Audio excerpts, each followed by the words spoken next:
Howdy folks, Spencer here, and today I'll be breaking down the Timeless Legacy Starship bundle. As always, chapters to each topic are listed below. Starting with the basics, if you're on PC, this bundle is live in-game right now, and if you're over on console, it's going to be arriving over there on August 27th. Now, for the pricing here, it has a base cost of 12,500 Zen. There is an introductory sale here on PC for the first 3 weeks. That's going to take that down to 9,375 Zen. And if you want to save a couple more bucks, then if you wait for the next 35% bundle sale, that would take it down to 8,125 Zen. And if you don't want to go for the entire bundle, the 3 new ships are available standalone. They have the basic cost of 3,000 Zen, though they are on an introductory sale that is taking them down to 2,400 Zen apiece. And if you have an unrestricted Tier 6 coupon, you should also be able to use those to acquire these ships. And heading over to the bundle contents, you've got the Proxima Miracle Worker Science Dreadnought, the Okinawa Pilot Raider, and the Warden Multi-Mission Temporal Cruiser. Again, you can purchase those standalone, you do not have to buy the bundle to get those. Then there is some bundle exclusives, the 2271 Orange Starfleet EV suit, as seen in the Wrath of Khan. And then there is a Universal Kit Module, SETI Alpha 5 Eel. And then there is another outfit here, the Starfleet 2282 Cadet Uniform. Now, for these bundle exclusives, upon purchasing the bundle, you may need to go to the Items tab, and then Promotion Unlock Items to see them, to go and reclaim them on your alt characters, so just be aware of that. And then there is some consumables that you're also getting if you buy the bundle. 3 Starship slots, 9 Experimental Ship Upgrade tokens, a Tier 6 ship coupon, and 100 Lobi crystals. And I do have some notes here for the consumables. So the Starship slots are going to open up on the character that buys the bundle. So make sure you're buying this bundle on the character you want those slots on. The only way that the ship slots will not automatically open is if your character's already at the ship cap of 75. So that's why I have these here and I can move them into my bank to put on a different character. Now, for the Tier 6 coupon and the Experimental Ship Upgrade tokens, those are not bound to you, so you can sell them. The Experimental Ship Upgrade tokens can be sold directly on the exchange, and 9 of them should get you typically around 6 to 700 million EC. Now, for the Tier 6 coupon, so long as you leave that in the box, that will also be able to be sold or traded to another player. You cannot sell these on the exchange, but you can go in zone chat or trade channel, and typically you can get around 300 to 350 million EC for one of these coupons. That means between the coupon and the 9 Experimental Ship Upgrade tokens, you could get yourself around 1 billion EC. Now, as for how you'd then go and upgrade your ship, well, if you have the Phoenix obtained Experimental Ship Upgrade tokens, which are bound to your account, you would just use those to upgrade your ship instead, which is one of the reasons myself and so many others recommend so much that you acquire your Experimental Ship Upgrade tokens via Phoenix, so that when you get these unbound ones, you can just sell them. The first ship I'll be going over today is the Okinawa Pilot Raider. This ship originates from 1999's Star Trek Starfleet Command. Starting with the visuals, this will have access to 3 different skins. The Okinawa is TMP themed. Then there is the Ventura, which was originally seen in the IDW comic Star Trek Crew, and that is TOS themed. And lastly, for those of you wanting the modern 25th century visual that we see in STO, then that is the Alameda skin. And heading over to the Okinawa Stats, this has a hull modifier of 0.95, shield mod of 1.25. It has a 5-1 weapon setup, and it does have an experimental weapon slot. It has 2 device slots, and for the bridge officers, I'll go over those in a moment. Console-wise, 4 TAC, 3-inch, 4 psi. With this being a pilot raider, the maneuverability stats are very high. Base turn rate of 18, impulse of 0.2, and inertia of 85. It then has plus 10 to weapons and engine power. It can of course equip dual cannons. It does have built-in improved raider flanking. It also has pilot maneuvers built into it, and it has the Raider Mastery package. And for the bridge officer layout, with this being a raider, it does have a lot of universal seating. So we have a commander TAC with pilot, a lieutenant commander universal with pilot, a lieutenant commander universal, lieutenant universal, and ensign universal. My only critique here is that this has dual pilot seating on it. When we have other pilot raiders in the Zen store already, like the Terran Eagle, which has Commander Pilot and Lieutenant Commander Command, it feels bad to get a new pilot raider that doesn't have as good of a bridge officer setup. This ship is still perfectly usable with the layout it has, and it will be a fine range weapons platform, but because of that single specialization combo, it does hurt the value of the ship compared to the other platforms out there. And for the Admiralty card, this is 33 inch, 35 psi, 49 tack, and plus 35 tack when alone. And heading over to the Okinawa accessories, the first here is the Universal Console Dual Plasma Charge Launcher. This has passives on it for plus 5 to most tack skills, and you can see that list up on screen. And then for the clicky, this is going to fire 2 plasma torpedoes that then explode into plasma missiles and damage foes. So if the torpedo finds target in 3 seconds, it detonates for plasma damage. If the plasma torp fails to find a target in 5 seconds, it explodes into missiles, and then they seek up to 5 targets in a 5-kilometer sphere, and that just splits the damage up. So we've seen torp consoles like this before, such as the VAQ off of the Texas, where if the target is in close proximity to you, the torp will not have time to split apart, and it does less damage. But if it is far enough away from you, the torp is able to split up and you can get more damage. And that seems to be the exact same thing going on here. And next up is the Okinawa's experimental weapon, the Modular Fusion Beam. This is designed to react quickly to the distance of targeted enemies within range. The Modular Fusion Beam gives a far higher damage output depending on how close it is to the enemy, with the closest ranges also significantly reducing the target's ability to regenerate. I'll be testing out this experimental weapon later today, and I'll have a follow-up video going over its performance in the next couple of days, but based on my initial impression here, I do not expect that this is going to get anywhere near the performance of the hexacannons. And the final thing for the Okinawa is its Starship trait, Weapons of War. This uses data collected on weapon fire to implement short improvements to all weapons of that type for a short burst. Continued use of those weapons will not stack the effect, but can make it semi-continuous. So basically, if you fire a beam, cannon, torp, or mine, it's going to apply a 25% all damage buff for that weapon type for 10 seconds. It doesn't stack, but if you're constantly firing that weapon, it's going to keep reapplying that 25% buff to that weapon type.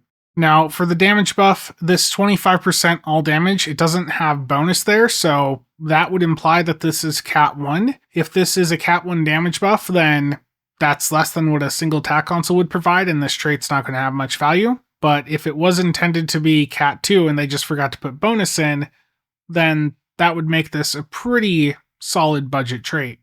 And shifting over to the Proxima Miracle Worker Science Dread, this again has 3 skin options. You've got the Proxima, which has the TOS visuals. Then there is the Proxima 2, which is TMP themed. And lastly, you have the Pollux skin, which is the modern 25th century STO theme. And heading over to the stats, this has a hull and shield modifier of 1.3. It has a 4-3 weapon setup, 3 device slots, console-wise 3 tack, 3 inch, 5 psi, and 1 universal. Base turn rate of 7, impulse of 0.18, inertia of 35. Plus 10 to shield power, plus 20 to aux. It has 1 hangar bay. It has the innovation chip mechanic and the other Miracle Worker functionality. It has a secondary deflector, subsystem targeting, sensor analysis, and it has the Dreadnought Mastery package. And for the Bridge Officer setup, this is a Commander Science with Miracle Worker, Lieutenant Commander Universal with Miracle Worker, Lieutenant Commander TAC, Lieutenant Engineer, and Denson Science. The dual Miracle Worker seating here severely impacts the value of this ship. Miracle Worker is generally considered the weakest specialization to have on a Bridge Officer seat in the current state of the game, and on a Science ship, the only value it provides is the Universal Console slot. If this had a different secondary specialization seat, it would have greatly improved the value of the ship, but as is, this is a terrible layout for pure EPG, and even on a weapons-focused Science setup, it is still a very poor setup. Now, the accessories may still make this ship worth going for, but the ship itself, as is one of the weaker Science ships in the Zen store. And for the Admiralty card, 28 inch, 55 psi, 33 tack, and minus 5% maintenance per any ship that is not a small craft. And next up is the Universal Console Side Pulse Phasers. Passives on this are plus 5 max aux power and plus 76% power transfer rate. And the clicky here is side-facing phasers that are going to target up to 5 foes per burst in a 5-kilometer range. And it does this burst every half second for 4 seconds when activated, and it says it has a 30-second recharge. So this looks to be very similar to the broadside console off the Corolla, just with a much shorter recharge. And if the performance is anywhere near that Corolla broadside console, then this is going to be a very, very popular console. And for the Starship trait Use of Power, upon activating Science or Merc Worker Bridge Officer abilities, you're going to get a buff for 20 seconds that can only go off once every 60 seconds. That provides Starship Shield Pen, Weapon Specialization, and Weapon Amplification, and the values are going to scale with your max aux power. The blog is listing plus 130 for each of those skills, so to show you what that value actually is, for Starship Shield Pen, that plus 130 would be 6.5. The 130 Starship Weapon Specialization is critical hit chance with weapons, and that would be 5.2%. And for the Weapon Amplification, that is critical severity with weapons, that would be 52%. So the actual numbers that this is providing at plus 130 is 6.5 Shield Pen, 5.2% crit chance, and 52% crit severity, but that is only able to be up 1/3 of the time. This isn't a bad trait. I think for a budget player that doesn't have access to the crit traits that are really expensive off lockbox ships, then this is going to be a good alternative. But the uptime on it is quite poor, and it is worth keeping in mind that with it triggering off of Science and Merc Worker Bridge Officer abilities, if you miss time one of those activations, you might be getting the buff at a point in your combat that's not actually going to be netting you much benefit. So you do have to be mindful of where you're activating those abilities. And the final ship here is the Warden Multi-Mission Temporal Cruiser. For the visuals, you've got the Ranger appearance with the TOS theme. You've got the Ranger 2 with the TMP theme. And then you have the Warden with the modern 25th century STO theme. And for the stats, it's got a hull modifier of 1.25, shield mod of 1.15, a 4/4 weapon setup, 4 device slots, console-wise 3 tac, 5-inch, 3 psi, base turn rate of 10, impulse of 0.17, inertia of 45. For the power buffs, plus 5 to weapons and shields, and plus 10 to auxiliary. It has 1 hangar bay, it has access to the weapon system efficiency and shield frequency modulation cruiser commands, and it has the cruiser mastery package.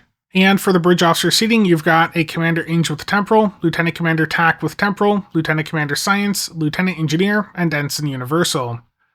This isn't a perfect layout. That Lieutenant Engineer is a bit disappointing to see, but you should still be able to put together a decent enough energy weapon build on this. You've got enough room there with that Commander Engineer to run some temporal abilities over there. And aside from that, I mean, you are again limited on the TAC side, but with 4 TAC seats, you can still put something decent together. It's just not going to be as good as some of the other platforms in the Zen store. For the Admiralty card, this is 31 inch, 29 psi, 66 TAC, and 2.5 times critical rating from TAC. And heading over to the accessories, the first is the Universal Console Expanding Sphere Generator, or ESG. For the passive, when receiving a debuff, automatically cleanse it and gain a small amount of temporary hit points. This effect can only trigger once every 30 seconds. And for the clicky, this is going to do some area of effect radiation damage and debuff foes. So for 20 seconds, centered on self, emit a slowly expanding sphere that expands out to 5 km radius over time. It does radiation damage 4 times a second to foes within that sphere. It cuts their shield resistance in half for 20 seconds, even after they leave the sphere. And small enemy targets are vaporized by the sphere, such as mines, torpedoes, fighters, etc. And this has a minute 45 cooldown. So this sounds like it could be a really interesting console, especially on an EPG build that is able to buff up that radiation damage a bit more. I'm really curious to see how this one ends up performing. And the Starship trait from the Warden is Hellbore Light. While under the effects of Beam Overload or Cannon Rapid Fire, your energy weapons apply Hellbore Light to foes for 10 seconds. When taking directed energy damage from any source, it will drain 5% of the target's max shields. If shields are depleted while under this effect, trigger a 2.5 km explosion that deals plasma damage to foes near target. Preliminary testing shows that this will likely be a meta trait moving forward, as it is doing substantial damage. The reason it is doing so well is because you can actually use it with Cannon Scatter Volley or Fire at Will by having a dummy Beam Overload or Rapid Fire on the build. So for CSV, you just toss a Beam Overload on and spam BART, and while the Beam Overload is up, your cannons under CSV get this effect. Same for Fire at Will if you toss a Cannon Rapid Fire on and spam bar it there. Now, I'll be testing this more in a stream later today, and again, I'll be covering it and the performance of everything else I've talked about in this video in follow-up content for this bundle, but it certainly does seem like this is a trait that most of us are going to want. And before I get to the summary, I want to circle back to the bundle exclusives. So for the 2271 orange Starfleet EV suit. This does have a unique ability built into it called the Arm Scanner. To target, minus 50 all damage resistance rating for 12 seconds, minus 60 stealth strength for 8 seconds. To yourself, plus 30% perception for 8 seconds. And then there is a chance to expose the target for 9 seconds. And for the kit module, SETI Alpha 5 Eel, this releases a deadly specimen on your enemies, burning their skin with toxic attacks while rending their minds. This fully grown SETI Alpha 5 Eel can launch larvae at groups of enemies, holding and confusing them. It can also completely take over the mind of weaker enemies, turning foe into friend for a short amount of time while increasing their damage and threat gen while they fight on your side of the battle. I don't think this is going to be a high performance kit module, but it is one that I imagine some of you are going to have quite a bit of fun with. And time for my initial impression and summary thus far. As always, the art team has done great work here, and for systems, many of these traits and consoles do look quite good. But as with prior summer bundles, we're getting a bunch of great looking ships that have had their performance and value limited by the decision to stick with just single specialization combos on their bridge officer layouts. That decision doesn't make much sense when nearly every other ship released into the game for the past couple of years has featured dual specialization layouts, even the free event ships. While many of us will still buy the ships or the bundle for the accessories, that decision to have just a single specialization combo on these ships leaves us with paid ships that are weaker than event ships, and that does feel quite bad. Hopefully we see that change with future summer bundles. But aside from that, the accessories on each ship do look quite interesting. I'll be doing a stream here in a couple hours after this video to test the performance of these items, and I'll be doing follow-up videos in the next couple of days going over how they actually perform and my full recommendations. But that is it for right now, so thank you to all channel members and viewers for the continued support. I will see you guys around.